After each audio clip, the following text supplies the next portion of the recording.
Hello बच्चों, चलिए प्रश्न को समझते हैं। लोहे के बंद बॉक्स के भीतर पृथ्वी का चुंबकीय क्षेत्र बाहर की अपेक्षा अधिक होता है, कम होता है, उतना ही होता है या शून्य होता है।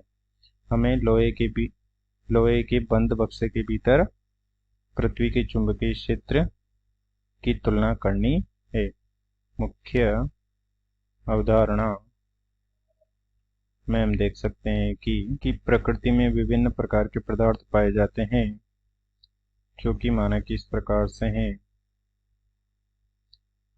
जिन्हें हम चुंबकीय गुणों के आधार पर तीन प्रकार के पदार्थों में विभक्त कर सकते हैं। एक पदार्थ है अनुचुंबकीय तथा दूसरे पदार्थ हैं लौह चुंबकीय तथा तीसरे पदार्थ हैं प्रतिचुंबकीय। इनके चुंबकीय गुणों के आधार पर इन्हें अनुचुंबकीय लौह चुंबकीय पदार्थ की श्रेणियों में बांटा गया है। अनुचुंबकीय वे पदार्थ होते हैं जब उन्हें किसी बाह्य चुंबकीय क्षेत्र में रखा जाता है।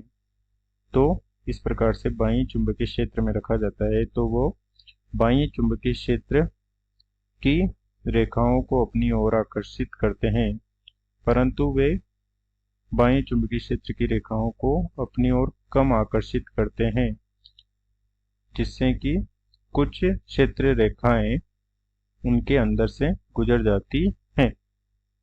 इस प्रकार से तथा लौह चुंबकीय पदार्थ वे पदार्थ होते हैं जो बाह्य चुंबकीय क्षेत्र को अपनी ओर अधिक आकर्षित करते हैं तथा अधिकतम चुंबकीय क्षेत्र रेखाओं को अपनी ओर आकर्षित करते हैं तथा ज्यादा से ज्यादा चुंबकीय क्षेत्र रेखाएं इन पदार्थों में से होकर गुजरती है। इस प्रकार से तथा प्रतिचुंबकीय पदार्थ वे पदार्थ होते हैं जो बाह्य चुंबकीय क्षेत्र रेखाओं को प्रतिकर्षित करते हैं तथा एक भी चुंबकीय क्षेत्र रेखा को अपनी ओर अंदर से नहीं गुजरने देते हैं। इस तरह हम साधारण रूप में अनुचुंबकीय लौह चुंबकीय व प्रतिचुंबकीय पदार्थों के चुंबकीय प्रवृत्तियों को समझ सकते हैं। अब चलिए प्रश्न को हल करते हैं। प्रश्न में कहा गया है कि एक लोहे के बॉक्स के भीतर पृथ्वी का चुंबकीय क्षेत्र बाहर की अपेक्षा कितना होगा। तो हम देख सकते हैं कि चुंबकीय यामयोत्तर में इस प्रकार से उत्तर दिशा, दक्षिण दिशा, पश्चिम दिशा तथा पूर्व दिशा तथा इस प्रकार से चुंबकीय यामयोत्तर होता है, जिसका ये नॉर्थ दिशा है, ये साउथ दिशा है तथा चुंबकीय क्षेत्र रेखाएं इस दिशा से होकर एन दिशा में इस प्रकार से प्रवेश करती है तथा इस प्रकार से दक्षिणी ध्रुव से होकर उत्तरी ध्रुव में पृथ्वी का चुंबकीय क्षेत्र रेखाएं प्रवेश करती है। तो हम देख सकते हैं कि जब इन क्षेत्र रेखाओं के मध्य किसी लोहे के बक्से को रखा जाता है तो लोहा का बक्सा, जो कि एक लौह चुंबकीय पदार्थ है, इस प्रकार से लौह चुंबकीय पदार्थ है, तो यह अधिकतम क्षेत्र रेखाओं को अपने में से गुजारने का प्रयास करता है। इस प्रकार से अपने में से गुजारने का प्रयास करता है, परंतु इस बात का ध्यान रखा जाए कि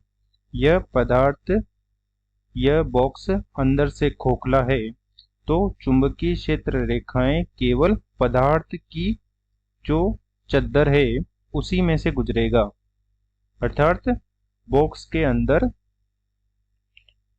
चुंबकीय बी क्षेत्र शून्य होगा, क्योंकि चुंबकीय क्षेत्र रेखाएं केवल लोहे के बक्से की चद्दर में से गुजरेगा और बाहर जो चुंबकीय क्षेत्र का क्षैतिज घटक होगा वह बाहर की बाहर ज्यादा होगा तथा बॉक्स के भीतर चुंबकीय क्षेत्र शून्य होगा। बाहर है तो हम कह सकते हैं कि बॉक्स के अंदर